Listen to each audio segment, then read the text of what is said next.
गुरु भगवान के शुक्राने हैं। गुरु भगवान को हृदय से नमन है। देखिए, जीवन में भक्ति हमारे भाव को बनाती है।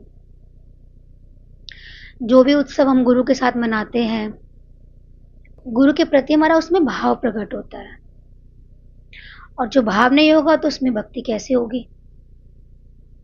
हम गुरु के लिए कुछ भी गाते हैं, शायरी बोलते हैं, भजन गाते हैं, तो वो हमारे प्रेम को प्रकट करता है। तो भक्ति अर्थात प्रेम है ना। ये मोड है एक, कि आप अपने भावों को, अपने प्रेम को सामने कैसे रखते हैं। तो गुरु के पास जाना, उत्सव मनाना, उनके लिए कुछ गाना, कुछ भी गुरु के लिए करना, ये एक भाव है, भक्ति है, प्रेम है, कि आप उसको कैसे प्रकट करते हो।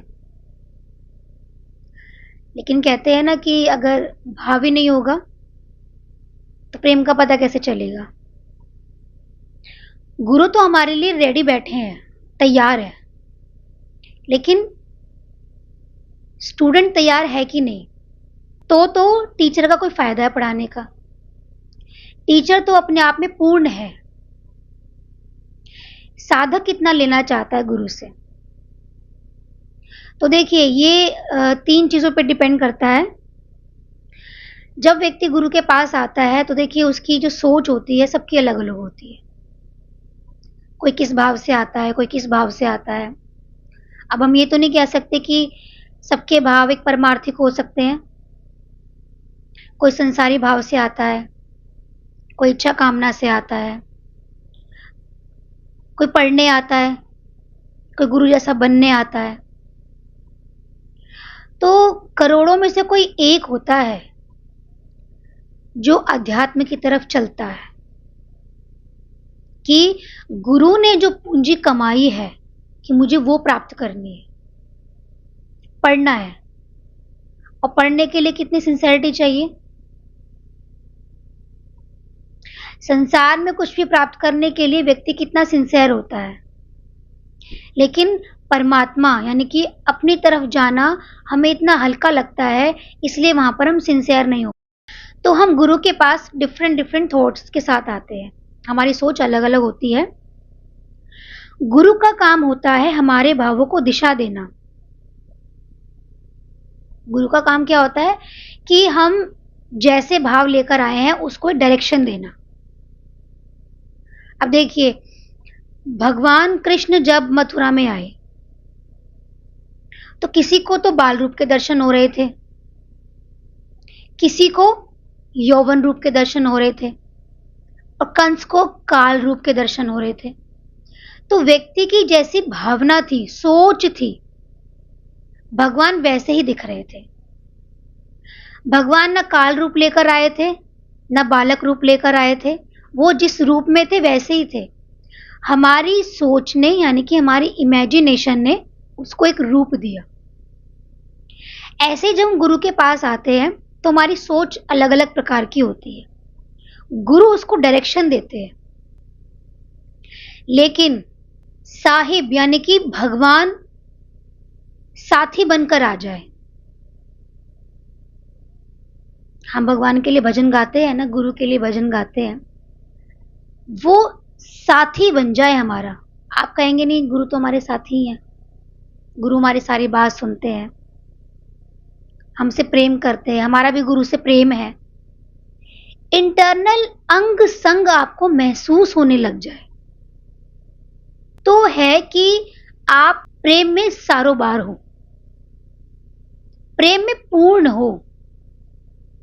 अब ये चीजें कुछ बातों पर डिपेंड करती हैं। जैसे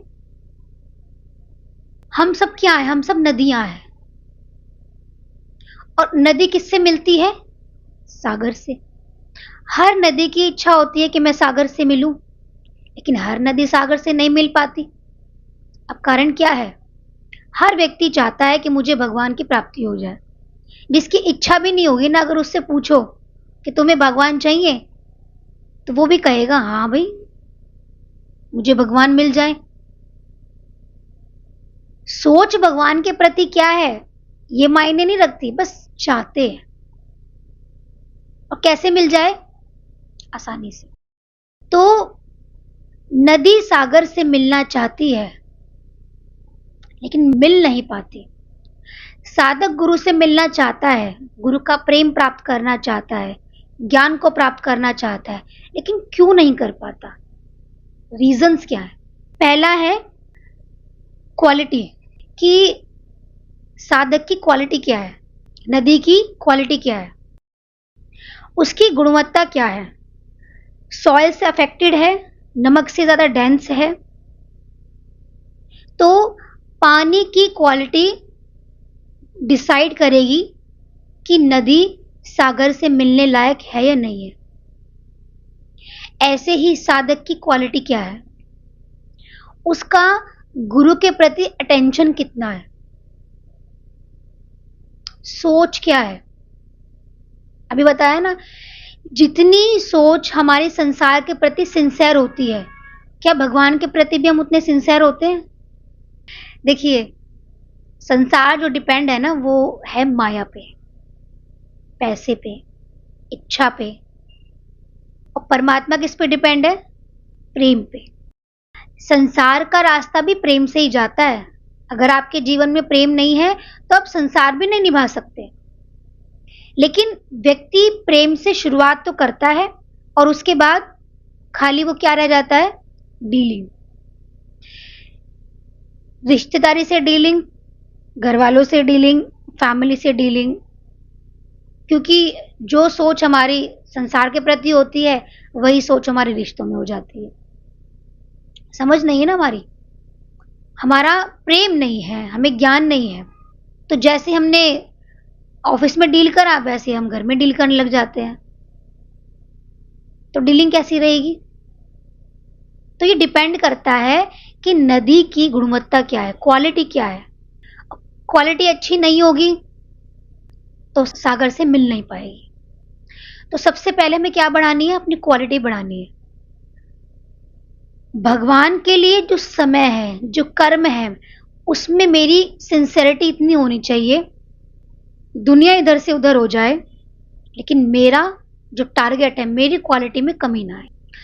सूर्य अपने हिसाब से निकलता है। बादल आ गए और हमें लगता है कि सूर्य छिप गया, लेकिन सूर्य तो नहीं छिपा, सूर्य निकला हुआ है। ऐसे ही जब साधक के जीवन में गुरु रूपी सूर्य आ जाता है तो वो कभी छिपता नहीं है और वो किसी के हिसाब से भी नहीं चलता। प्रेमी की पहचान यही है कि उसमें किसी की एडजस्टमेंट नहीं है। हमारी एडजस्टमेंट तो किसी के साथ कैसे होती है? हमारी जो सोच होती है ना, वो दूसरों से मैच करते हैं, हम गुरु से नहीं मैच करते। गुरु अपने काम के प्रति कितने सिंसियर हैं, गुरु अपने धर्म के प्रति कितने सिंसियर हैं, गुरु भक्ति के प्रति कितने सिंसियर हैं, हम उस चीज को नहीं देखते। हम देखते हैं दूसरा व्यक्ति कितना सिंसियर है। अगर वो सिंसियर नहीं तो मैं भी नहीं होऊंगा। तो आपने मैचिंग कहां कर ली? एक व्यक्ति आया, गुरु को मानता है नहीं मानता है, अब उसको देखकर जो मानता भी होगा ना, वो क्या सोचेगा? ये तो नहीं मानता, फिर भी गुरु का प्रेम इसके लिए एक जैसा है, तो मैं मानने में इतनी सिंसियरिटी क्यों दिखाऊं? बस कहानी वहीं खत्म। तो क्वालिटी है आपकी वहीं डाउन हो जाएगी। एक कंपनी है, एक ब्रांड निकालती है। अब वो ब्रांड कितने का है? 5,000 का। लोगों ने क्या क्या खरीदा? 500 रुपए की चीज।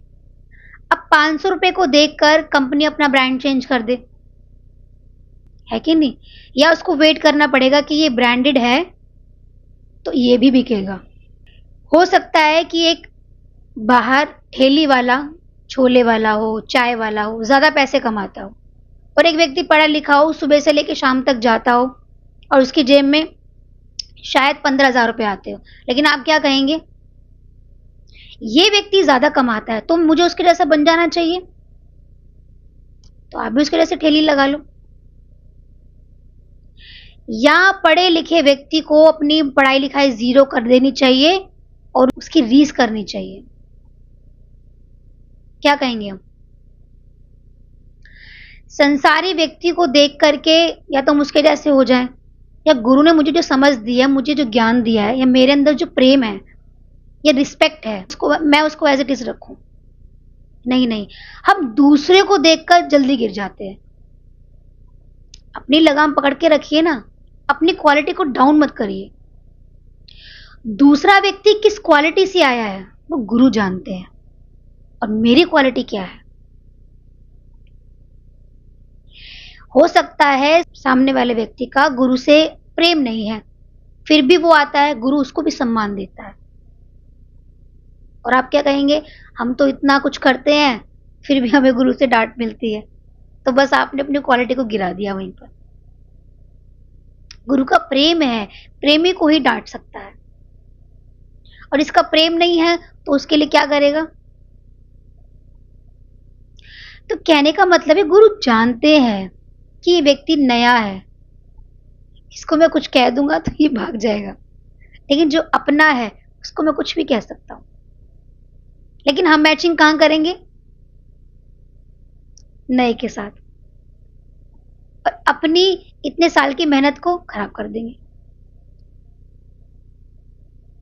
तो हर एक व्यक्ति के साथ डीलिंग अलग अलग होती है, कंपनी हर एक के साथ डीलिंग अलग अलग करती है, लेकिन अपने ब्रांड की क्वालिटी को खत्म नहीं करती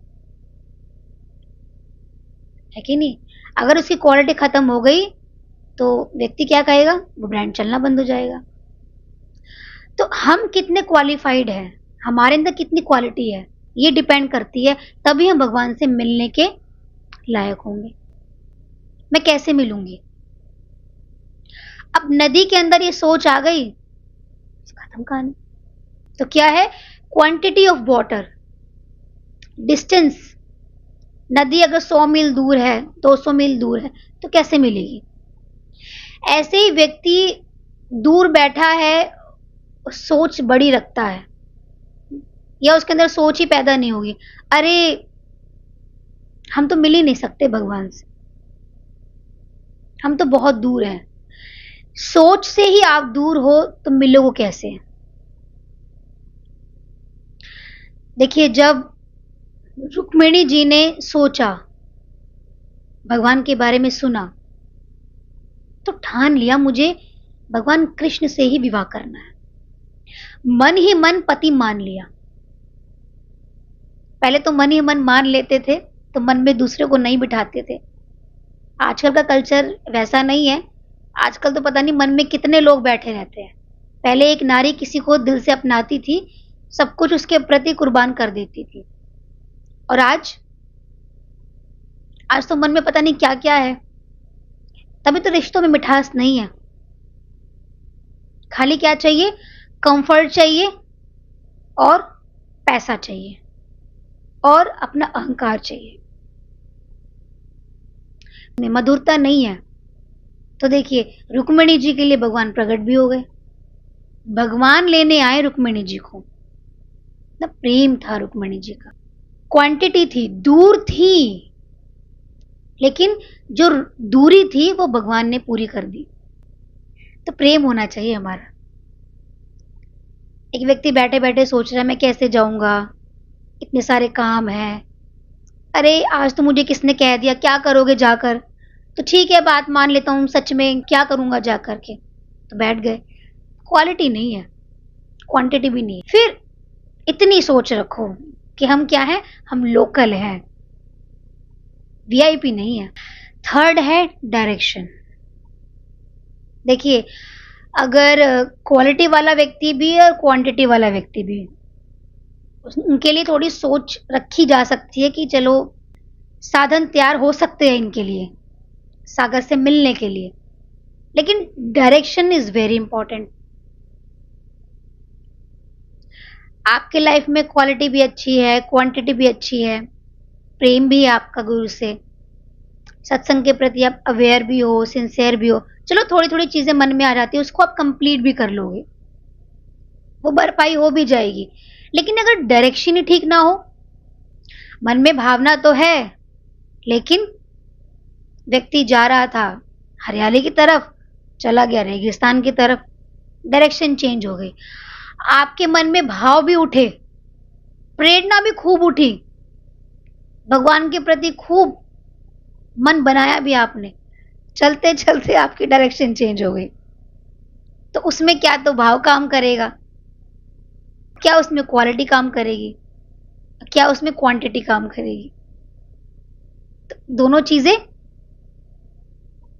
काम नहीं आई।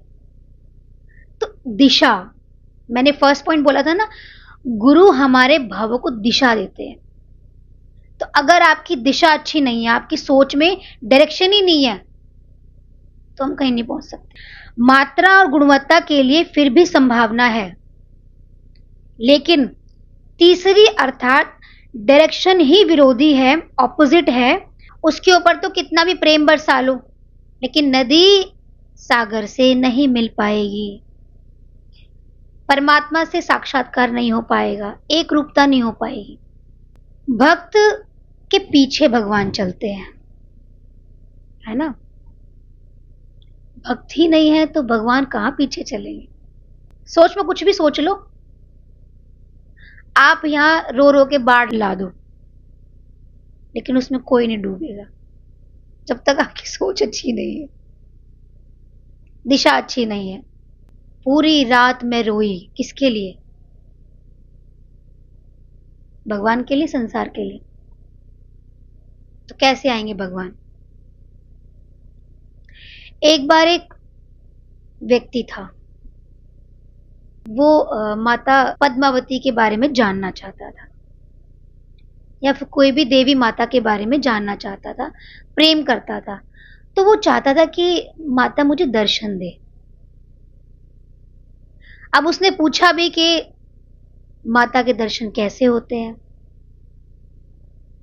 तो किसी गुरु ने उनको बता भी दिया कि इतने हवन करने के बाद, इतने साधन करने के बाद और इतने परहेज करने के बाद माता तुम्हें दर्शन जरूर देंगी। व्यक्ति तो साधन सुन के कई बार डर जाता है, इतने साधन करने पड़ेंगे, या सोचता ही नहीं है। मन में कूड़ा इतना भरा हुआ है ना, भगवान के लिए सोच आसान नहीं है, वो शुद्ध है।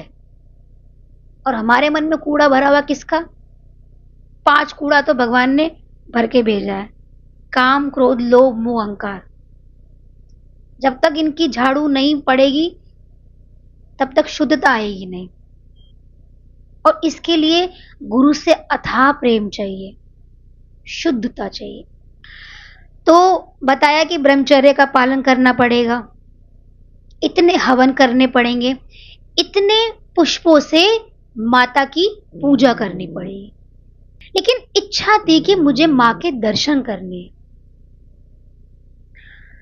तो इच्छा होती है ना, तो व्यक्ति प्रयास भी करता है, और प्रयास करता है तो वो फलित भी होता है। हमारे अंदर तो पहले इच्छा ही नहीं होती, प्रयास कहां से होगा? और प्रयास नहीं होगा तो भगवान के दर्शन नहीं होंगे। तो उसने सारी चीजें करी, सुबह उठा, मंदिर का प्रांगण धोया, अपना मूर्तियों की साफ सफाई करी, शुद्ध कपड़े पहने, और अपना एक आसन बनाया, माता रानी को विराजमान करा और पुष्प लेकर आया, और ब्रह्म मुहूर्त में उठकर पूजा करी। उसका जितने टाइम का भी अनुष्ठान था।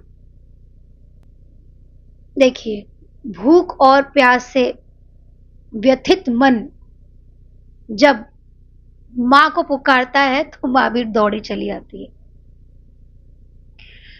तो जैसे ही उस भक्ति के अनुष्ठान पूरे हुए, मां ने दर्शन दे दिए। तो मां को देखकर वो इतना मंत्रमुग्ध हो गया, इतना रूप मुग्ध हो गया कि उसके अंतर में प्रेम जागृत हो गया। तो मां उसको कहती है तुम मुझसे वरदान मांग। तो कहता है कि मेरे पास सब कुछ है, लेकिन मेरे अंदर आपके दर्शन की अभिलाषा थी, वो मेरी पूरी हो गई। फिर भी मां कहती है चलो मैं वरदान देती हूं कि तूने मेरे लिए इतना प्रयास किया है, भूख प्यास गवाई, ब्रह्मचर्य का पालन किया, सब कुछ त्याग करके भक्ति करी,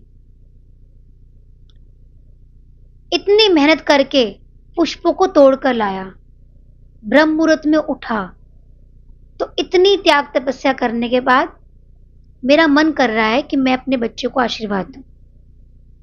तो मैं तुझे यही वरदान देती हूं कि मैं हमेशा तेरे इस पूजन गृह में निवास करूंगी, यानी कि तू जहां भी रहेगा और जहां तेरी भक्ति रहेगी मैं वहां निवास करूंगी। भक्त कहता है ठीक है। अब देखिए वो बहुत पैसा था उसके पास, किसी चीज की कमी नहीं थी, माता के दर्शन की इच्छा भी पूरी हो गई। थोड़ा टाइम बीता, टाइम निकला, तो एक टाइम ऐसा आया किसी कारण से धीरे धीरे उसके जीवन से पैसा खत्म हो गया, मकान भी बिक गया, सब कुछ। तो उसने क्या सोचा, छोटा सा कहीं मकान लिया, यानी कि एक कुटिया सी जहां पर अपना जीवन व्यतीत कर सके, और अपना जो नित्य पूजा करता था माता की वो सारा चीजें लेकर वहां पर चला गया। लेकिन पूजा में नित्यता थी, लेकिन वो एक बात भूल गया था कि मां ने कहा था मैं हमेशा तेरे साथ निवास करूंगी। उसको ये बात याद आ गई, तो वो सोचता है कि चलो घर वालों ने साथ छोड़ा कोई बात नहीं, संबंधियों ने साथ छोड़ा कोई बात नहीं, पत्नी भी चली गई कि जब तुम्हारे पास सब कुछ वापस आ जाए मैं तब आ जाऊंगी। क्यों? क्योंकि मैं ऐसी अवस्था में नहीं रह सकती। कहते हैं ना, जब व्यक्ति की हालत बुरी होती है तो सब साथ छोड़ देते हैं, और पत्नियां भी आजकल ऐसी नहीं है। देखिए जो राम जी के साथ सीता चली गई थी, आज पता लग जाए कि पति की जीवन में थोड़ा सा डाउनफॉल आया है तो सबसे पहले पत्नी पेटी अपनी बंद करके जाएगी, क्योंकि आजकल दुनिया माया पे टिकी है, संबंधों पर नहीं टिकी। तुम्हारे पास पैसा है तो मैं रुकती हूं, नहीं तो मेरा तुम्हारा कोई संबंध नहीं है। तो पत्नी भी छोड़कर चली जाती है कि तुम्हारे पास जीवन में कुछ बचा तो है नहीं, अब मैं तो कैसे रहूंगी, मैं अपना ऐसा जीवन निर्वाह नहीं कर सकती। तो उसको मतलब वो टाइम बड़ा महसूस होता है कि आज मेरे पास कुछ नहीं है, न संबंधी, न रिश्ता, न पैसा। उसको याद आती है मां की, कि मां ने कहा था कि मैं हमेशा तेरे साथ रहूंगी, और आज इस समय में मां भी मेरा साथ छोड़कर चली गई। तो बड़ा दुखी होता है, और जैसे ही दुखी होकर के पुकारता है मां प्रकट हो जाती है। तो कहता है मां को कि मां तूने तो कहा था मैं तेरे साथ हमेशा रहूंगी, लेकिन आज मेरी स्थिति ऐसी है और आज मैं अकेला पड़ गया, तू भी मुझे छोड़कर चली गई। तो मां कहती है कि पुत्र देख, अपने घर में देख, जब मैं तेरे घर में आई थी तो मेरे चरण चिन्ह थे, आज अपने घर में देख किसके चरण है। कहते हैं उसमें सिर्फ मेरे ही चरण हैं, क्योंकि मैं गई ही नहीं यहां से, तू तो मेरी गोद में था। तू मुझे भूल गया लेकिन मैं तुझे नहीं भूली, मैं तो आज भी तेरे साथ वहीं निवास करती हूँ। तू महल में था, मैं तब भी वहां वास करती थी, और तू आज कुटिया में है तो आज कुटिया में भी मैं तेरे साथ हूं। तूने पुकारा, मैं प्रकट हो गई। कहते हैं कि मां कभी बच्चों का साथ नहीं छोड़ती, गुरु कभी साधक का साथ नहीं छोड़ते। संसारी होते हैं जो भक्ति करने पर भगवान को भूल जाते हैं, भगवान कभी साथ नहीं छोड़ते। वो तो है ही सर्वत्र, भगवान का ही तो प्रमाण है जो सर्वत्र है। इंसान की सोच बुद्धि पर डिपेंड हो सकती है, मन पर डिपेंड हो सकती है, भगवान का प्रेम इन सबसे परे है। तो माता कहती है ये 2 चरण चिन्ह हैं, ये 2 मेरे ही है, तेरे नहीं है पुत्र, तू तो मेरी गोद में है। तो मैंने तो जो तुझसे वादा किया था मैंने तो निभाया है उसको। मैं आज भी तेरे साथ हूं और आज भी तेरे एक कहने पर प्रकट हो गई। तो देखिए, व्यक्ति की भक्ति पर डिपेंड करता है, क्वालिटी क्या है भक्ति की। हम तो थोड़ा सा दुख आ जाए तो कितने नेगेटिव विचार हमारे अंदर में जन्म ले लेते हैं। देखिए, हमारे लिए क्वालिटी का मतलब क्या है कि हमारी सोच में तनाव, दुख, परेशानी रहती है या भगवान के प्रति प्रेम रहता है। संसार के कीचड़ में तो हम हैं, लेकिन कमल भी तो कीचड़ में ही खिलता है। आपकी सोच क्या है? सोच में दुख है, परेशानी है, संताप है, प्रेम तो नहीं है ना, तो क्वालिटी कैसे सुधरेगी? अच्छी क्वालिटी कैसे होगी? कंपनी कपड़ा तो निकाल रही है लेकिन डिफेक्ट है उसमें, कैसे चलेगा? आप मेहनत तो कर रहे हो, भक्ति तो कर रहे हो, सोच क्वालिटी अच्छी नहीं है। गुरु ने तो प्रेम प्रकट कर दिया, लेकिन मैंने सोच रूपी छाता लगा रखा है, तो मुझ पर प्रेम की बरसात होगी नहीं। गुरु ने उत्सव मनाया, प्रेम को बरसाया, मेरे अंदर वो प्रेम कितना सीपन करा, प्रेम की लहर उठना, प्रेम की बाढ़ आना, सोचना अरे अभी एक उत्सव खत्म हुआ है, अब अगले उत्सव की तैयारी, उसके लिए प्रयास। नहीं नहीं, उसके लिए प्रयास नहीं, दुख के लिए प्रयास क्या करें? अभी मन दुखी हुआ है, दूसरे दुख से मुझे और दुखी होना है। क्वालिटी क्या कहती है? साधक के अंदर में क्वालिटी क्या होनी चाहिए? मेरे प्रेम में कमी नहीं आनी चाहिए, मैं गुरु के निष्काम कार्य में लगा रहूं। सबसे अच्छी क्वालिटी तब बनती है जब साधक गुरु के निष्काम कार्य में लगता है, क्योंकि उसको टाइम तो मिलेगा नहीं, वो फ्री होगा ही नहीं उस चीज से। एक काम खत्म होगा, दूसरा काम आ जाएगा। तो जब निष्कामता के लिए हम चलते हैं ना, तो हमारे लिए संसार की सोच के लिए समय नहीं होता। राम जी अपने वनवास को निभा रहे हैं, उनके अंदर में एक शिकायत नहीं है माता पिता के प्रति, भगवान के प्रति, प्रकृति के प्रति कोई शिकायत नहीं थी। क्या था? बस चले गए जंगल में और वहां भी अपनी भक्ति के बल पर मंगल कर दिया। कितने लोग उनको ऐसे मिले जिनको उन्होंने भक्ति का मार्ग दिखाया। तो साधक के जीवन में चमक, प्रेम, ये मतलब एक दिखती है, उससे पता लगता है गुरु को कि भाई इसके जीवन में प्रेम का फूल कितना खिला है। हम हैं दुखी, उदास, तो कहां से खिलेगा? जो प्रेम का स्रोत है ना, वो खुलेगा नहीं, और जब तक वो खुलेगा नहीं आपको आनंद नहीं आएगा, और आनंद नहीं आएगा तो आपके जीवन में खुशी कैसे आएगी? तो इसका मतलब हर व्यक्ति के जीवन में अगर खुशी है तो उसका जो मार्ग है उसके अंदर ही। जितना प्रेम को घोट सकते हो ना, घोटो गुरु के प्रति, क्योंकि देखिए गुरु लाइव आपको आपकी डायरेक्शन को ठीक करते हैं और आपको भगवान की तरफ जोड़ते हैं। तो जितना हमारी सोच, हमारे शब्द, हमारे विचार गुरु से एक हो जाएंगे ना, उतना हम हर कर्म को करने में सक्षम होंगे। गुरु हमसे क्या चाहते हैं?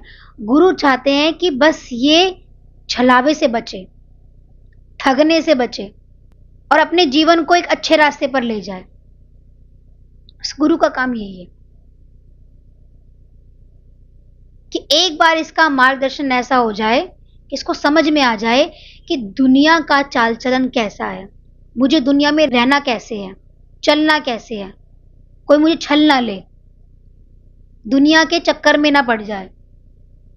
जिस दिन इन चीजों की समझ आ गई, गुरु बस समझ जाएंगे कि बस इसने ज्ञान को समझ लिया, अब ये अच्छे से हर चीज में डीलिंग कर लेगा। अब माता पिता फ्री हो गए। गुरु आपको कोई भी प्रोजेक्ट दे, यानी कि सत्संग के लिए, अपनी संस्था के लिए हमें जो प्रोजेक्ट्स मिलते हैं, हमें काम मिलता है, उसके लिए तत्परता कितनी है। हमें कुछ काम मिला है, घर पे गए, जैसे बच्चा आता है ना, स्कूल से आता है, अब जैसे घर जाता है तो क्या करता है, बैग फेंक देता है। या आपने देखा होगा, लोग इतने रिस्पॉन्सिबल, जैसे घर में घुसे, सामान इधर पड़ा है, कोई चीज इधर पड़ी है, किसी चीज के लिए प्रति रिस्पेक्ट नहीं होती। तो उससे पता लगता है इनका माइंड कितना उलझा हुआ है। बस बिस्तर पे लेट गए, 4 दिन बाद उठेंगे तब दिमाग में आएगा ये चीज हमें उठा के यहां से वहां रखनी है। तो अपने काम के प्रति तत्परता कि नहीं, गुरु ने मुझे काम दिया है, या मुझे ये काम करना है, या आगे ये तैयारी करनी है, तो उसके प्रति उत्सुकता, वो आपके प्रेम को बढ़ाती है। हम उठे हैं, ढीले ढाले उठे हैं, कर लेंगे, हुआ नहीं, समय नहीं मिला, अरे मैं बहुत थक गया। किससे? संसार की सोच से। क्योंकि भगवान का कर्म तो आपको आनंद देने वाला था, आपके प्रेम को बढ़ाने वाला था, आपकी क्वालिटी को बढ़ाने वाला था। वो हमारे जीवन में है ही नहीं, तो हमारा मन डाउन हो गया। उत्सुकता, अरे उत्सव है, जैसे हम लोगों ने उत्सव किया, तो हम लोगों ने क्या किया, हम लोगों ने लोगों के जीवन में उत्सुकता को जगाया। अब देखिए, कहा तो सबको होगा, लेकिन जिन जिनको कहा हर व्यक्ति आया क्या? लेकिन लोग क्या सोचेंगे, अरे क्या करेंगे, जाके घर में मना लेंगे, हमने भी तो घर में प्रोग्राम कर रखा है, क्या करेंगे। सामूहिकता में जो भक्ति होती है ना, वो आप अकेले कुछ भी कर लो, क्या कर लोगे अकेले, कितने भजन गा लोगे अकेले में, कितना आनंद कर लोगे कि अकेले में, कितना नाच लोगे भगवान के लिए अकेले में। भगवान जहां प्रकट हुए ब्रिज में, आज भी उसका आनंद उत्सव मनाते हैं हम। कब प्रकट हुए थे भगवान? कितने साल पहले। आज भी उनको, उनका बर्थडे सेलिब्रेट करते हैं, उत्सव मनाते हैं। लेकिन व्यक्ति घर से निकलना ही नहीं चाहता, तो उसके जीवन में उत्सव नहीं है ना, तो वो भगवान के उत्सव कैसे मनाएगा, उसमें भाग भी कैसे लेगा, इतना पुण्य ही नहीं है उसके जीवन में। भगवान की तरफ चलना, उसमें भाग लेना, और उत्सव के प्रति आपकी तत्परता, आपका प्रेम, ये सारी चीजें प्रकट करती हैं कि आपके अंदर में भगवान के प्रति प्रेम है। और ये सारी चीजें हमारे जीवन में नहीं है, तो हमारे जीवन में भगवान के प्रति कोई प्रेम ही नहीं है, तो वो व्यक्ति पहुंच ही नहीं पाएगा वहां तक। कारण क्या है? हमारे अंदर में अंधकार का होना। अंधकार है जीवन में, प्रेम तो है ही नहीं। तो देखिए, गुरु के सानिध्य में हम विचार नहीं कर पाते हैं, क्योंकि ये मन हमारा बहुत क्लेवर है। अंदर ही अंदर संसार के विचार चलते हैं, और बाहर ही बाहर क्या दिखाते हैं, वाह। संसारी व्यक्ति की क्या भाषा होती है, अरे बाहर तो रोल तो करना ही है ना, मैं तो बाहर सबके साथ अच्छे से डील करती हूँ, बाहर तो अच्छा ही दिखाना है ना। तो बाहर बाहर हमारी सोच कैसी रही, लेकिन अंदर अंदर, अंदर अंदर हमारी क्या सोच चल रही है, तो क्वालिटी कैसे निखरेगी हमारी? जब तक हमारी अंदर सोच में वो उत्सुकता ना जाग जाए, तब तक भगवान प्रकट नहीं होंगे,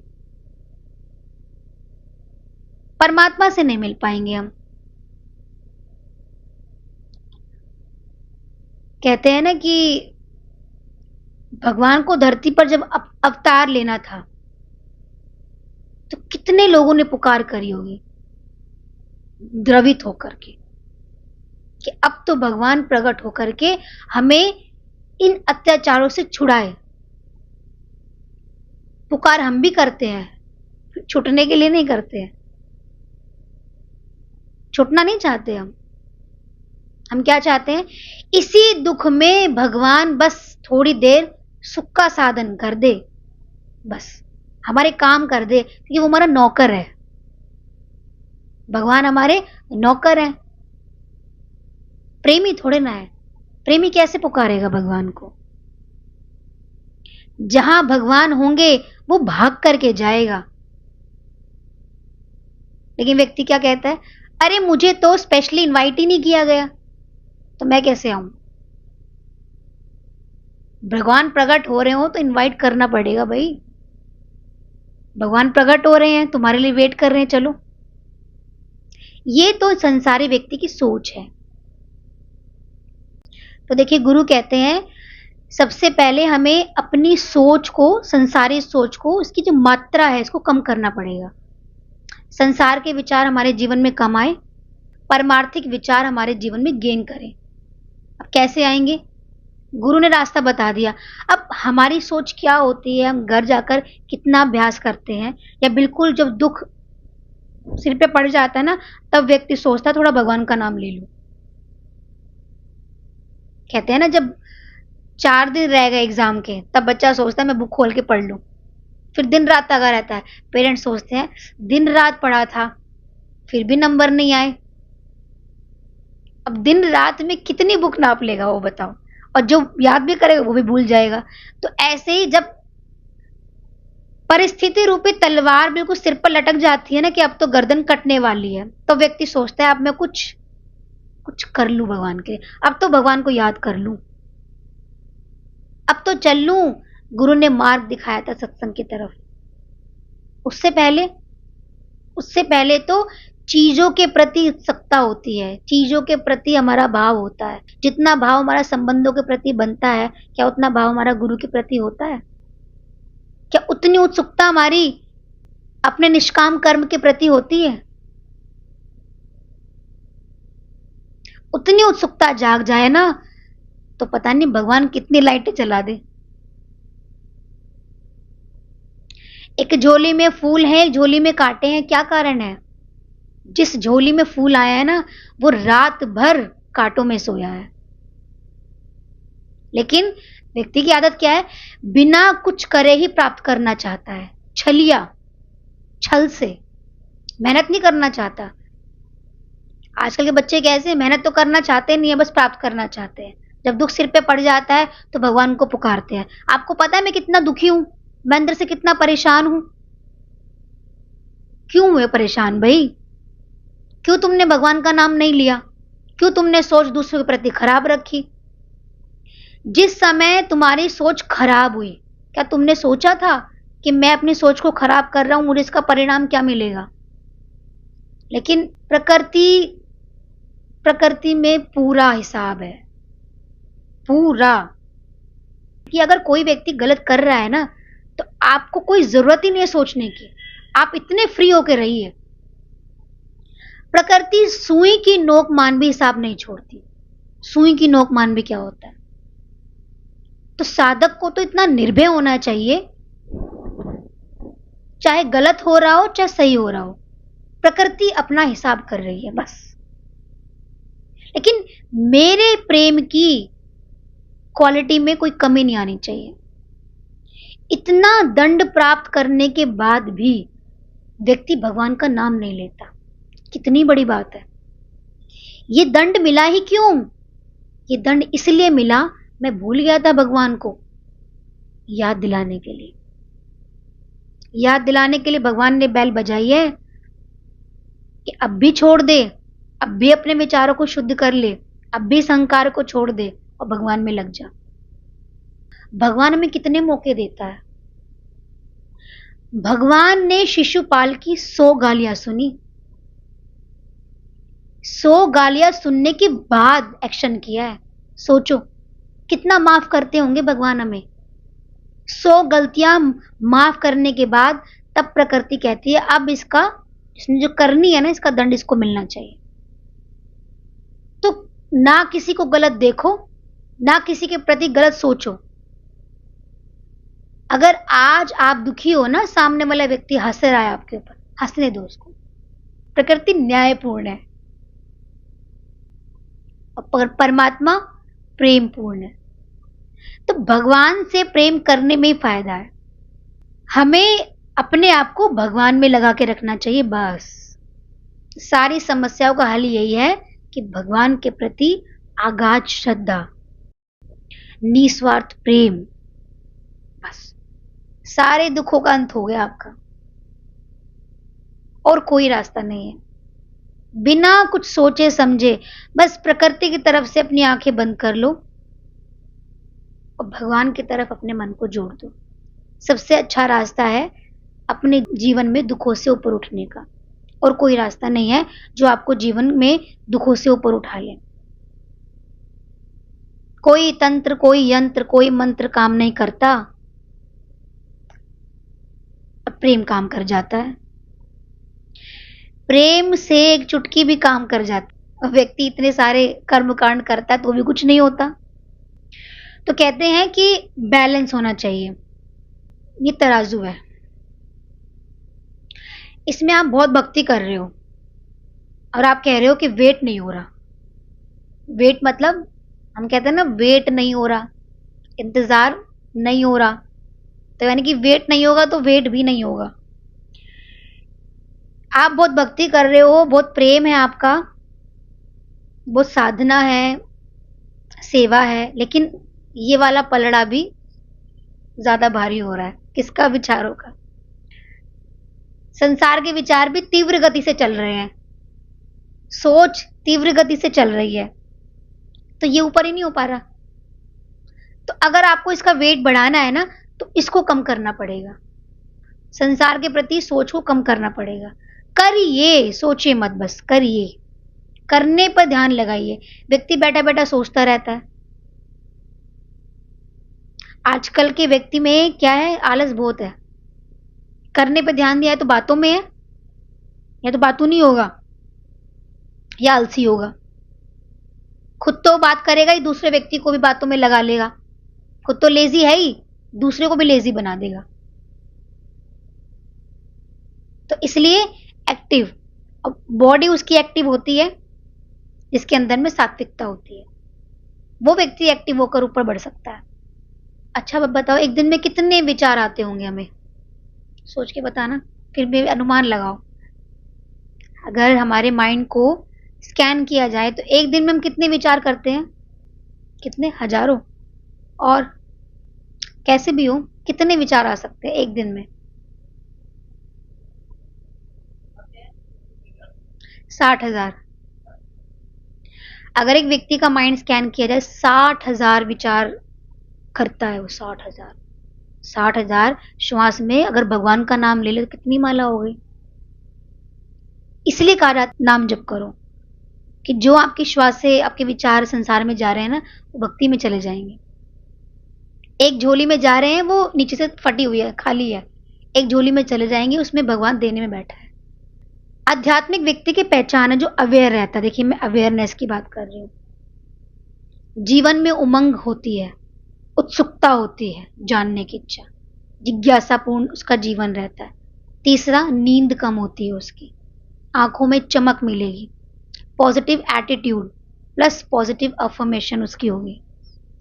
सातवां क्या है? हर व्यक्ति उसके प्रति अट्रैक्ट होगा, अपने आप में ही रहने वाला व्यक्ति, सबको बातों से जीतने वाला व्यक्ति। ये क्वालिटी होती है कि व्यक्ति के जीवन में परमात्मा का ऑरा काम कर रहा है। अब इससे अपोजिट देख लीजिए संसार में क्या होती है। इट डजेंट मैटर कि उसके लाइफ में क्या चल रहा है, उसको कोई फर्क नहीं पड़ता, लेकिन उसके अंदर में प्रेम काम कर रहा है, खुमारी काम कर रही है। उसको संसार की परिस्थिति से कोई फर्क नहीं है। जैसे प्रहलाद जी किसमें बैठे? चिता पर। प्रहलाद जी नहीं जले, भगवान के नाम की चुनरी थी उनके ऊपर। ऐसे ही जब व्यक्ति के जीवन में भगवान का प्रेम होता है ना, कोई चीज उसको हानि नहीं पहुंचा सकती। कोई चीज, जो चीज हानि पहुंचाने भी आएगी ना, वो उसके लिए रक्षा कवच बन जाएगी। ऐसा तेज है उसके अंदर में। नींद नहीं आएगी, क्यों? कल्याण की विचार उसके जीवन में होंगे। मुझे करना है, कुछ करने में। हम तो क्या है, बस थोड़ा टाइम मिल जाए, लुढ़क जाए। तो मन सोया हुआ है तो देखिए सोएगा, मन जागा हुआ है तो जागेगा, थोड़ी से ही नींद में अपनी नींद पूरी कर लेगा। देखिए, गुरु हमें ट्रैक देते हैं भक्ति के, जिससे हमारे संसार के विचार थोड़े कम हो। अब ये हमें चुनना होता है हमारा ट्रैक कौन सा है, और हमारा चीज को पकड़ने का तरीका भी अलग होता है। कोई व्यक्ति ज्ञान से चलता है, कोई व्यक्ति भक्ति से, कोई कर्म से। तो ये हमारी क्वालिटी पर डिपेंड करता है। अगर किसका कर्म वाला भाव है, तो कर्म में इतना शुद्धिकरण हो कि आपका कर्म से आपका अंतःकरण शुद्ध हो जाए। ज्ञान है तो ज्ञान से सोच पर उसका ध्यान होना चाहिए कि मेरी सोच बिल्कुल खराब नहीं होनी चाहिए। ज्ञानी का जो साधना होती है वो सोच पे होती है। जो उसकी अवेयरनेस की स्थिति है वो सोच पर काम करती है, उसकी जो ऊर्जा है वो सोच पे काम करती है। भक्ति वाले व्यक्ति की भक्ति पे काम करती है। उसको मन करेगा, नाचने का मन करेगा, भगवान के लिए मैं कुछ गाऊं, भगवान के लिए मैं कुछ नृत्य करूं। तभी हम देखिए जो यंग बच्चे हैं या फिर जो साधक हैं, उनको क्यों मोटिवेट करते हैं कि आप कुछ करें, कुछ गाओ, कुछ डांस करो। क्यों? आपके जीवन में जो प्रेम की जो कली है वो खिले, तो उसको ऊर्जा देने के लिए। जैसे ही वो तरंग आ जाती है ना, तो उसका जो जीवन है अपने आप होने लग जाता है। जब आपने देखा होगा टीनेज उम्र जो आती है ना, उसमें बच्चे का भाव क्या होता है। टीनेज वाला तो बच्चा ही होता है। वो क्या करेगा, तरह तरह के कपड़े चूज करेगा। उसके अंदर में को पेरेंट्स जगाएंगे नहीं, अंदर में कि मैं जागूं, तैयार होगा शीशे के सामने, कई घंटे खड़ा रहेगा, अपने आप को सहलाता रहेगा और फोन पे लगा रहेगा। दूसरा, चीजों के प्रति बहुत उसका अट्रैक्शन बढ़ जाता है, दोस्तों को बनाने का इच्छुक रहेगा। उस समय जो उसकी जो स्टेज होती है ना, वो अपने आप में होती है। It's a very lovable stage. इसलिए उस समय जो पेरेंट्स की जो रोक टोक है ना, उसको डिस्ट्रैक्शन लगती है। अगर वो डिस्ट्रैक्शन ज्यादा बढ़ जाती है तो वो गलत मार्ग भी चुन सकता है। लेकिन वही पेरेंट्स अगर उसके लिए एज ए फ्रेंड हो जाए, तो उसका जो रास्ता बहुत अच्छा बन जाता है। तो आपने देखा भी होगा कि उस एज में जब पेरेंट्स ज्यादा रोक टोक करते हैं, तो एक टाइम आने पर बच्चा पेरेंट्स से नफरत करने लग जाता है। तो इसलिए पेरेंट्स को भी सत्संग चाहिए कि वो बच्चे के मित्र बने। तो उनकी जो स्थिति है ना, अवस्था है, उसको समझना चाहिए। वो उस समय अपने आप में है, उसको किससे मतलब नहीं है। पहले उसको हर चीज के लिए मदर चाहिए थी, अब उसको मदर नहीं चाहिए। पहले उसको हर चीज के लिए फादर चाहिए होते, अब उसको क्या चाहिए, वो फ्रेंड से ज्यादा पूछेगा। तो वो अपने आप में आने की स्टेज है। वही चीज हम भूल गए। जैसे हम बड़े होते चले गए, पढ़ाई लिखाई करी, फिर जैसे जॉब पर आए, बस जॉब पर आते ही एक महीने मुझे काम करना, मुझे सैलरी मिलेगी, अगर मैं काम नहीं करूंगा तो मुझे सैलरी नहीं मिलेगी। वही आपकी टेंशन स्टार्ट हो गई। उसके बाद शादी हो गई। शादी के बाद अगर मैंने ये चीजें नहीं करी तो घर वाले डीलिंग ठीक से नहीं करेंगे। तो कहने का मतलब क्या है, जहां से टेंशन स्टार्ट हो गई ना, उसका जो अपने आप से लिंक है ना, वो टूट जाता है। गुरु उसको वही जोड़ने का प्रयास करते हैं। लेकिन देखिए, वो अगर संसार में जुड़ गया तो वो गलत हो सकता है। संसार में अगर आप अपने आप में आ गए तो आप बह सकते हैं, आप खराब हो सकते हैं, आप गलत दिशा में भी जा सकते हैं, एक एज होने के बाद भी। लेकिन अगर उसको सही डायरेक्शन मिल जाए, गुरु मिल जाए, तो वो चीज हमारी वापस लौट सकती है, अपने आप में आना। डायरेक्शन के बारे में बात कर रहे थे कि डायरेक्शन का मतलब ये होता है कि जैसे आप कुछ काम कर रहे हो और काम करते करते आपको गुरु की याद आ जाए, गुरु की कोई बात याद आ जाए, स्मरण आ जाए, सोच आ जाए। तो अब आप गुरु के पास नहीं बैठे, लेकिन सोच आ गई और आपने की जो डायरेक्शन है वो गुरु की तरफ चली गई, इंटरनल चली गई। वो चीज लाना बड़ा मुश्किल है। तो गुरु कहते हैं हेड टू टो चेंज, यानी कि हेड से लेकर टो तक चेंज होना चाहिए, सिर से लेकर पैर तक, इतना चेंज हमारे जीवन में चाहिए। ये एक हाईएस्ट क्वालिटी है कि आप संसार में कहीं भी हो और आपको गुरु की याद आ जाए, आपको गुरु के वचन याद आ जाए और आपका मन एकदम से जागरूक हो जाए या प्रेम से भर जाए, ये हाईएस्ट क्वालिटी है। और लोएस्ट क्वालिटी क्या है, चीपेस्ट क्वालिटी क्या है, कि आप चल रहे थे भगवान के लिए और संसार की सोच आ गई और आप रुक गए। तो आप देखिए आप कौन सी क्वालिटी में है। तीसरी तक आते आते दिल के वेदन सक्रिय हो जाए, साथी और रहबर का साथ हो जाए। गुरु का काम क्या है, हमारी दिल की वेदना ने उसको सक्रिय करना है, उसको एक्टिव मोड में लाना है। आप कैसे जानोगे, आप संकेतों कैसे पहचानोगे? परमात्मा तो अंतरंग की चीज है। किसी ने आपको कुछ कह दिया और आपका मूड खराब हो गया, आप बड़े प्रेम के भाव में थे, लेकिन जब आपका प्रेम होगा ना, आप उसको फौरन चेंज कर लोगे। वो क्वालिटी लानी हमें अपने अंदर में। साहिब साथी कब बनता है, यानी कि परमात्मा का साथ कब मिलता है हमें? जब तक वो विचारों में है, जीवन की मुस्कान में भी है, तो quality of life is good and quantity of life is also good. लेकिन जब तक डायरेक्शन ऑफ लाइफ सही नहीं होगी, यानी कि याद करने पर वेदना जागृत ना हो, तो समझना कि डायरेक्शन यानी कि उसकी जो अलाइनमेंट है वो ठीक नहीं है। जो बीज है ना, बीज तो यहीं से उत्पन्न होता है। किसी ने पूछा ना कि ज्ञान की नींव क्या है, ज्ञान की नींव है वैराग्य। क्या आपके जीवन में वैराग्य होगा तो आपको ज्ञान लगेगा। लेकिन प्रेम किया भगवान से तो संसार से वैराग्य हुआ, समझा संसार को। प्रेम ही नहीं होगा तो आप वैराग्य को क्या समझेंगे? आप वैराग्य लेंगे नहीं, आप क्या कहेंगे?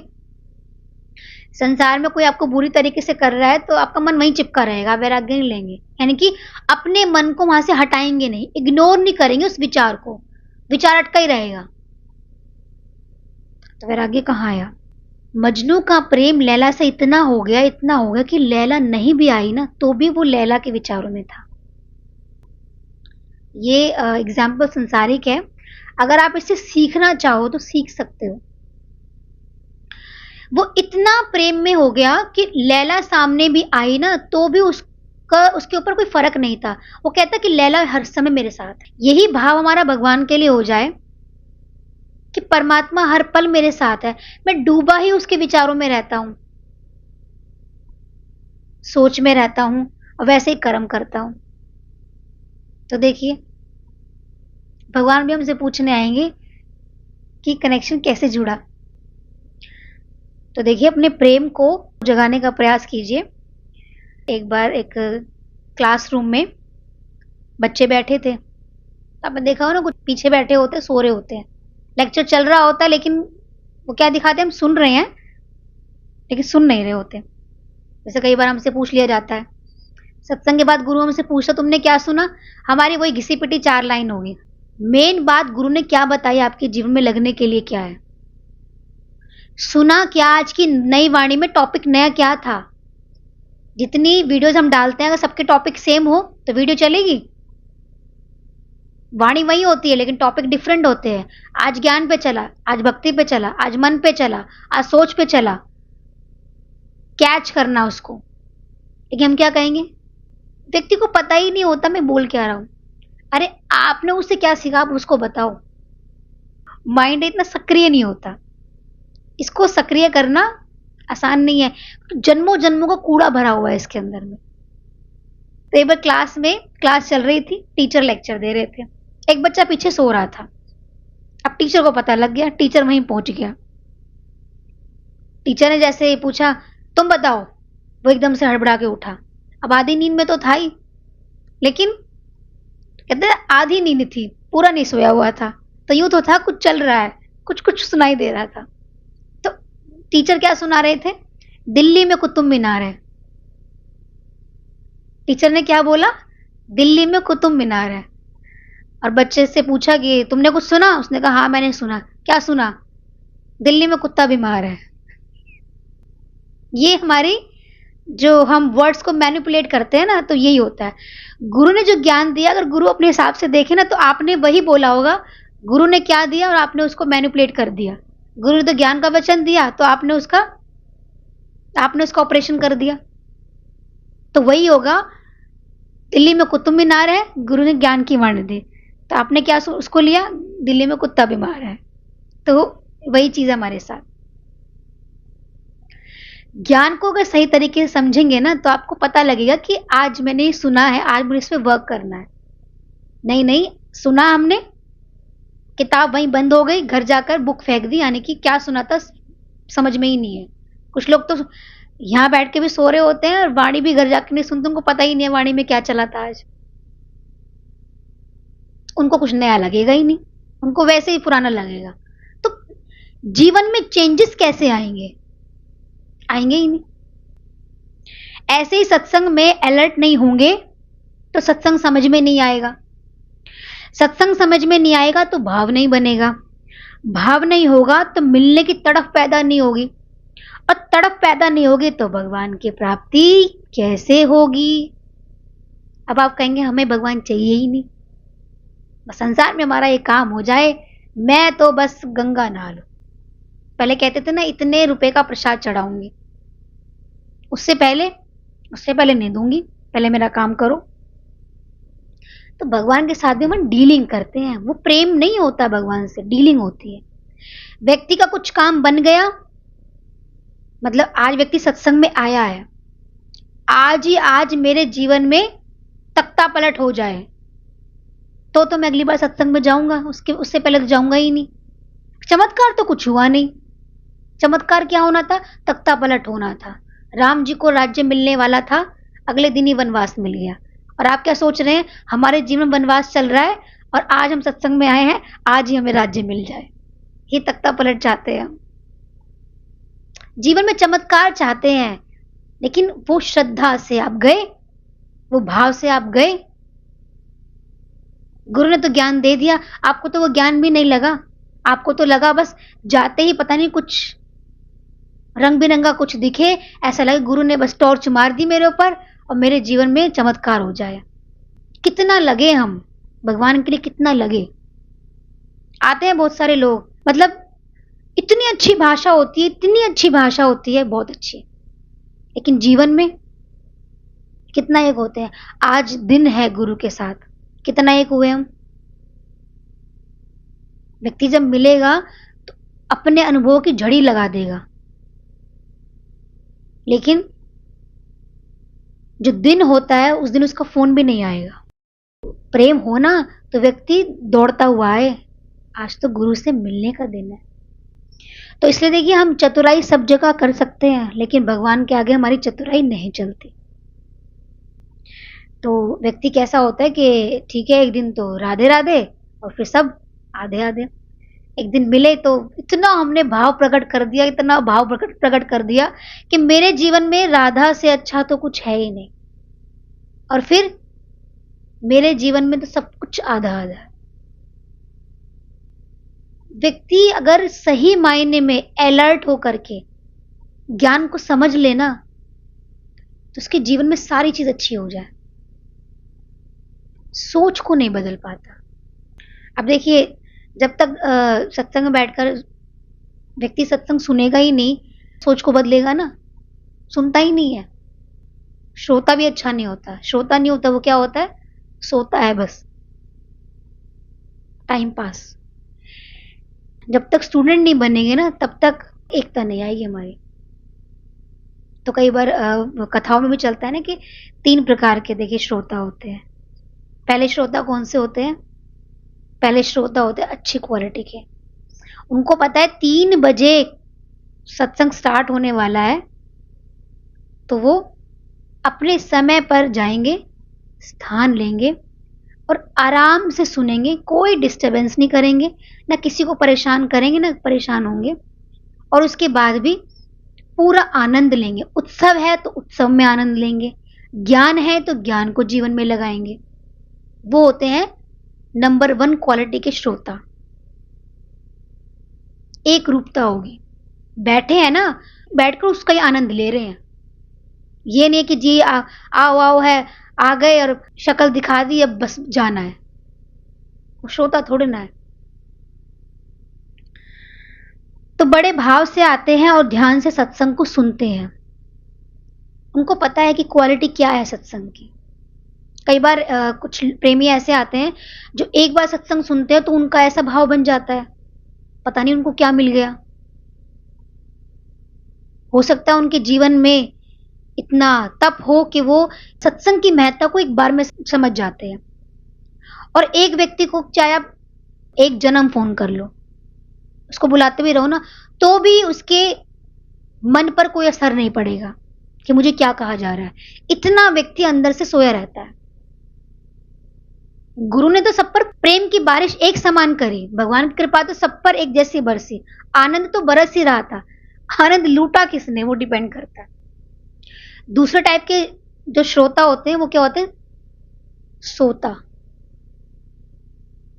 वो सत्संग में या फिर कथा और यो उसमें पहले चले जाते हैं, 1 घंटा पहले चले जाएंगे और अपनी सीट ले लेंगे और आराम से सोएंगे। वो डिस्टर्ब भी नहीं करते किसी को, बस वो सोने आते हैं रिलैक्स।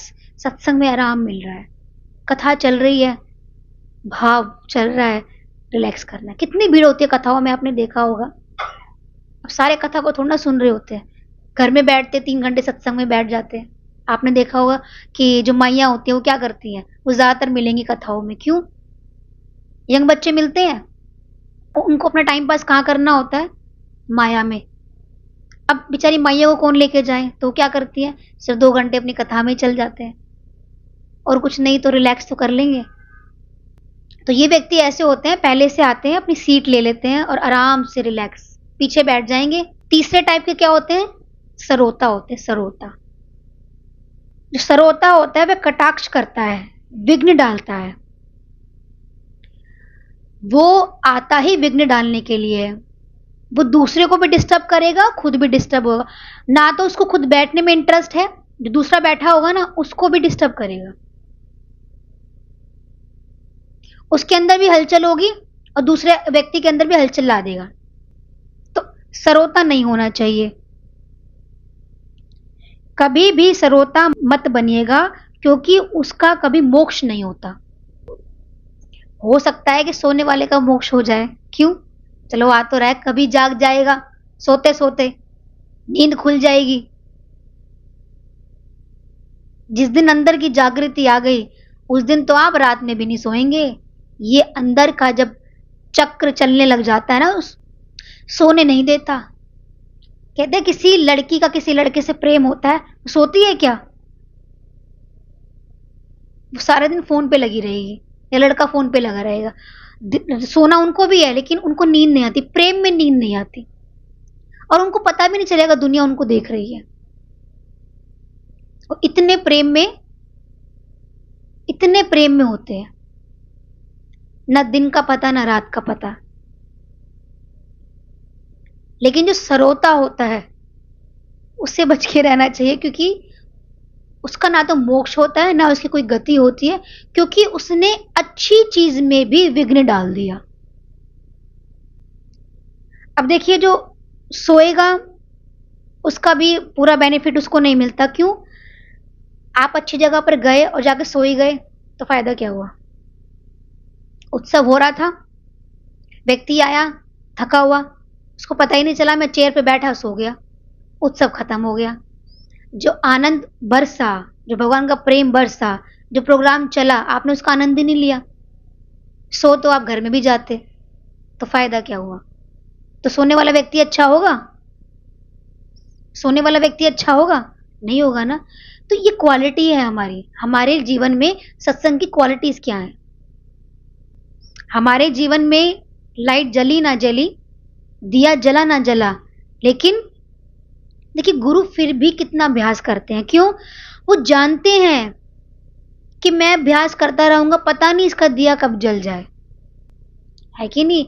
जब व्यक्ति लगातार संसार में माया में लगा होता है ना, और एक परिस्थिति उसके जीवन में आ जाए तो जाग जाता है। सिचुएशन ने जगा दिया। यूं तो मस्त था माया में, कोई होश नहीं था उसको, ऐसी सिचुएशन आई, जाग गया। अब ना दिन की नींद है, ना रात का चैन है। ऐसे ही जब तक हमारे अंदर में जिज्ञासा नहीं होगी ना, तब तक हम संसार में सोए पड़े हैं। सोए सोए आए थे, सोए सोए जाएंगे। तो इसलिए कहते हैं ना, बच्चा पैदा होता है, सोया हुआ पैदा होता है, रोता हुआ पैदा होता है और रोता हुआ ही चला जाता है। जो जीवन में कुछ लेकर जाता है, कुछ प्राप्त करके जाता है, उसका जीवन भी दिखता है।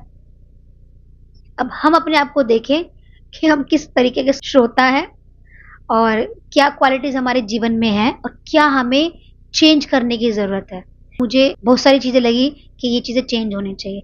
और जब हम गुरु से सुनते हैं ना, तो हमारे जीवन में चेंजेस भी आते हैं। और जैसे जैसे हम उसको ठीक करते चले जाएंगे, वो चीज ठीक होती चली जाएगी। लेकिन अगर आप काम ही नहीं करेंगे, तो गुरु की वाणी कितना काम करेगी? वो कितना प्रयास करेंगे? एक हद तक। उसके बाद तो संसार में जो सिचुएशन है ना, उसमें ज्ञान को लगाना है, उसमें उसमें हमें प्रेम पैदा करना है कि संसार की परिस्थिति में मेरा गुरु के प्रति प्रेम कम ना हो, रिस्पेक्ट कम ना हो। टीचर्स डे का मतलब क्या होता है? टीचर्स डे का मतलब गुरु का दिन। जिन गुरु ने हमें ज्ञान दिया, प्रेम दिया, हमें सही राह दिखाई, उन गुरु के प्रति आभार है, हृदय से आभार। किसी व्यक्ति ने प्रश्न किया था कि जीवन में गुरु तो हमें बहुत मिलते हैं, तो हमें गुरु से ज्ञान लेने के लिए कितने गुरु बनाने चाहिए, या हमारी प्रेफरेंस कितनी होनी चाहिए? देखिए, इस पे मैं एक बात कहना चाहूंगी। बचपन से लेके अब तक हम स्कूल भी गए, कॉलेज भी गए, ट्यूशन भी हमने अटेंड करी। कितने गुरु थे हमारे? आप काउंटिंग कर लो, बचपन से लेकर कितने गुरु रहे होंगे। टीचर थे वो, आपको पढ़ाने वाले, है कि नहीं? सच्चे गुरु की पहचान बता रही हूं मैं, कि आपको पता लगे कि मेरा मार्गदर्शन कौन कर रहे हैं। लेकिन जब हम अध्यात्म की तरफ चले, तो हमें गुरु मिले। यहां पे भी गुरु की आवश्यकता पड़ी, क्योंकि जीवन में गुरु नहीं होंगे तो आपका मार्गदर्शन कौन करेगा? डिफरेंस क्या है? किसी ने ये क्वेश्चन किया कि आध्यात्मिक गुरु में और एक गुरु में डिफरेंस क्या है? भैया, जमीन आसमान का डिफरेंस है। आपने कोई कोचिंग ज्वाइन करी, आपने क्लासेस भी ली, आपका गुरु के प्रति बहुत रिस्पेक्ट है, रिस्पेक्टफुली। टीचर्स डे था, लोग स्कूल में भी टीचर्स डे मनाते हैं, कॉलेज में भी मनाते हैं। हर एक गुरु का दिन होता है कि जितने भी गुरु हैं उनके लिए रिस्पेक्टेबल दिन है, ठीक है।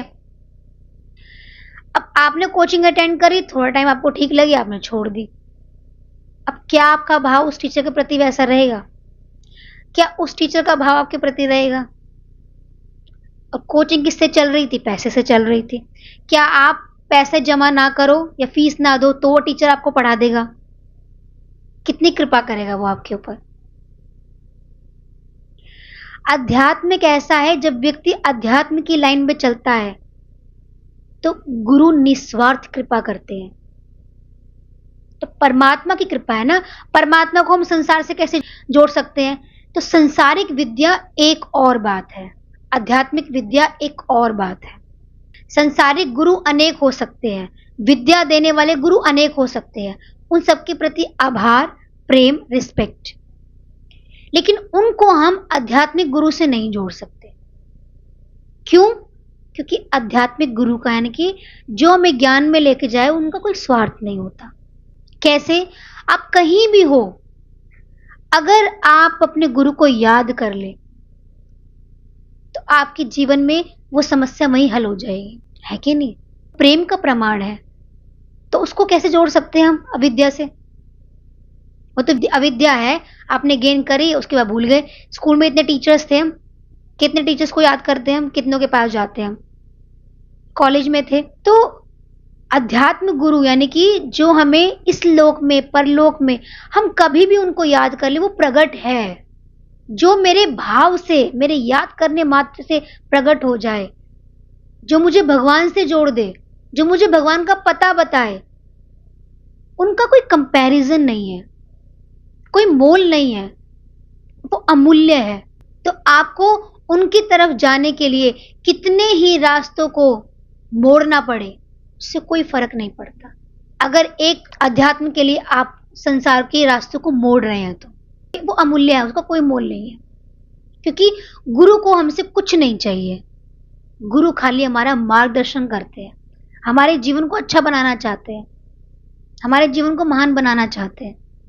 वहां तो आपने फीस दी तो आपकी क्लासेस चल रही हैं, और जब आप फीस नहीं दोगे तो आपको स्कूल में एडमिशन नहीं मिलेगा, कौन पढ़ाएगा?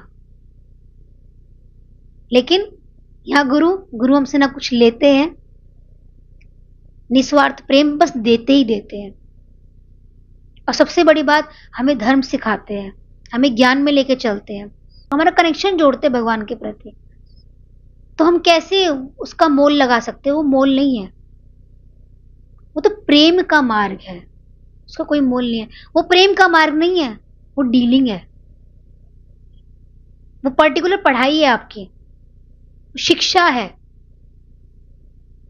उसमें ड्यूरेशन है, टाइम है, इसमें कोई टाइम नहीं है।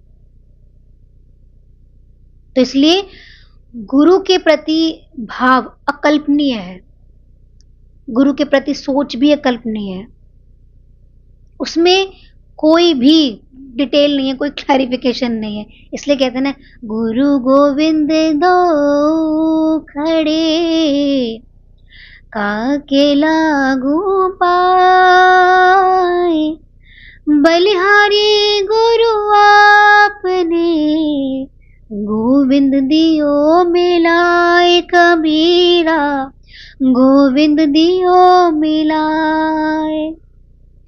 जिन गुरु ने हमें गोविंद से मिलाया, हनुमान जी ने क्या कहा? बिन गुरु के मार्ग नहीं मिल सकता। श्री गुरु चरण सरोज रज, निज मन मुखर सुधारी। गुरु के चरण की वंदना किए बगैर तो धर्म का रास्ता भी नहीं खुलता, ज्ञान का रास्ता भी नहीं खुलता। आप कितनी भक्ति कर लेना घर बैठ करके, कितना ज्ञान सुन लेना, पोथी पढ़ लेना, कितना भगवान के प्रति भाव भी बना लेना, बिना गुरु के रास्ता नहीं खुल सकता। खूब आप चौपाई भी याद कर लो, पूरी कंठस्थ कर लो, अगर परमात्मा प्रकट हो जाए तो। क्योंकि ये जो डोर है ना, वो भगवान ने गुरु के हाथ में दे रखी है। अध्यात्म, आध्यात्मिकता को लाना, जागृत करना। तो किसी दूसरे व्यक्ति को देखकर अपनी भक्ति का मोल मत लगाना, अपने भाव का मोल मत लगाना। पता नहीं उसका भाव क्या हो गुरु के प्रति, मेरा भाव क्या है। हनुमान जी ने राम जी के चरणों की सेवा करी, भरत जी ने राम जी के चरणों की सेवा करी। वो तो मोतियों में मोल लगा रहे थे, हनुमान जी ने सीना चीर कर दिखाया कि भगवान राम और सीता तो मेरे हृदय में है। तो भक्ति अमूल्य है। हम तो दूसरे व्यक्ति को देखकर हमारे तो भाव की रेटिंग हो जाती है। हमारे आज भाव इस रेट पर है, आज रेट गिर गया, नहीं, उसका रेट ना गिरता है ना बढ़ता है। वो क्या है? वो एक रूप है। मेरा गुरु के प्रति भाव एक रूप होना चाहिए, किसी दूसरे व्यक्ति को बताने की जरूरत नहीं पड़नी चाहिए। हमारा भाव कैसे चेंज हो जाता है, मेरे को समझ नहीं आती ये बात, कैसे चेंज हो जाता है हमारा भाव। दूसरा नया है, पुराना है, कैसा है, कैसे बैठता है, कैसे उठता है, मेरा क्या भाव है। तो फोकस ऑन योर भाव। गुरु भगवान के शुक्राने।